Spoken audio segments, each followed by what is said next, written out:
ಈ ಆರಿದ್ರಾ ನಕ್ಷತ್ರ ಯಾಕೆ ಮೊದಲೇ ಲವ್ಗೆ ರೆಡಿ ಆಗುತ್ತೆ ಅಂದರೆ ಇದಕ್ಕೆ ಅಧಿಪತಿ ಬಂದು ಕಾರಣಕರ್ತ, ಇದಕ್ಕೆ ಫೌಂಡರ್ ರಾಹುಗ್ರಹ.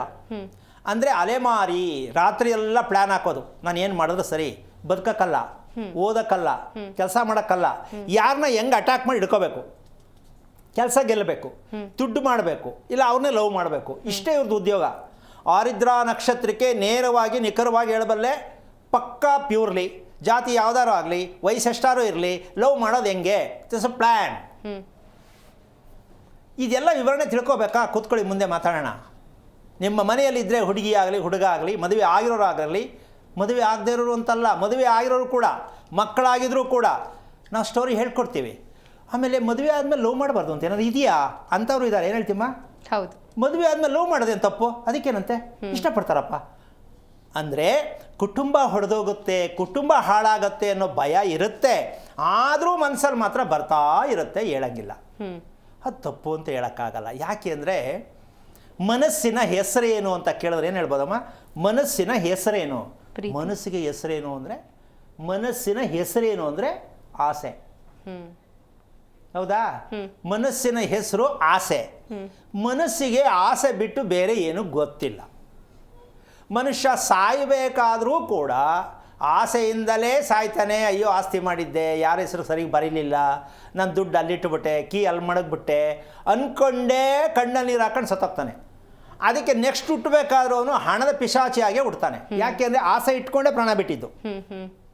ಅದಕ್ಕೆ ಸಾವು ದೇವ್ರು ಕೊಡ್ತಾನೆ ಅಂತ ಹೇಳೋ ಬುದ್ಧಿವಂತ ಮಹಾಶಯರುಗಳಿಗೆ ಅರ್ಥ ಮಾಡ್ಕೊಳ್ಳಿ. ಸಾವಿಗೆ ಹುಟ್ಟಿಗೆ ಭಗವಂತ ಎಲ್ಲೂ ಕೊಡಲ್ಲ ನಿಮಗೆ ಟೈಮ್ ಟೇಬಲ್ ಹಾಕಿ, ಮಗು ಇಷ್ಟೊತ್ತಕ್ಕೆ ಹುಡುತ್ತೆ, ಇಲ್ಲ. ಮನುಷ್ಯ ಹೀಗೇ ಸಾಯ್ತಾನೆ, ಇಲ್ಲ.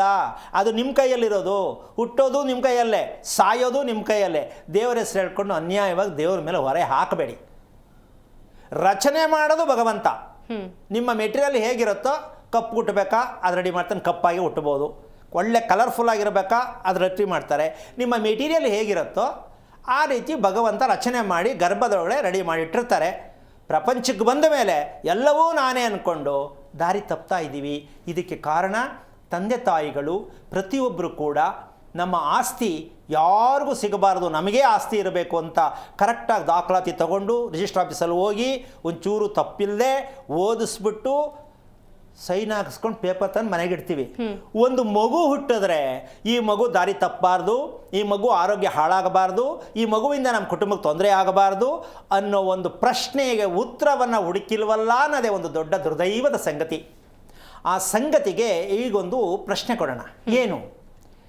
ಮನುಷ್ಯ ಹಾಳಾಗೋದಕ್ಕೆ, ಲವ್ವಲ್ಲಿ ಬೀಳೋದಕ್ಕೆ ಕಾರಣ ಏನು ಅಂತಕ್ಕಂತಹ ಒಂದು ಲೆಕ್ಕಾಚಾರ.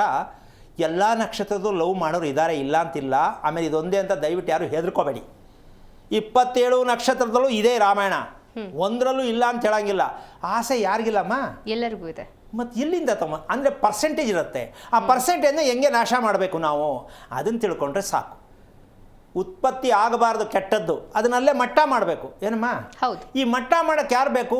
ತಂದೆ ತಾಯಿ ಬೇಕು. ಏನಕ್ಕೆ? ತಿಳ್ಕೊಳ್ಳೋಕ್ಕೆ. ಸಿಗಲ್ವಲ್ಲ ಅಂತ ಕೂತ್ಕೊಂಡ್ರೆ ಆಗಲ್ಲ, ಹುಡ್ಕೊಂಡು ಹೋಗಬೇಕು. ಒಳ್ಳೆ ಇಡ್ಲಿ ಬೇಕು, ಹುಡ್ಕೊಂಡು ಹೋಗ್ತೀವಿ. ಒಳ್ಳೆ ಬಟ್ಟೆ ಬೇಕು, ಹುಡ್ಕೊಂಡು ಹೋಗ್ತೀವಿ. ನಮ್ಮ ಮಕ್ಕಳ ಭವಿಷ್ಯಕ್ಕಾಗಿ ಕರೆಕ್ಟಾಗಿರೋನು ಯಾಕೆ ಹುಡುಕಬಾರ್ದು ಅಂತ ಪ್ರಯತ್ನ ಮಾಡಬೇಕು.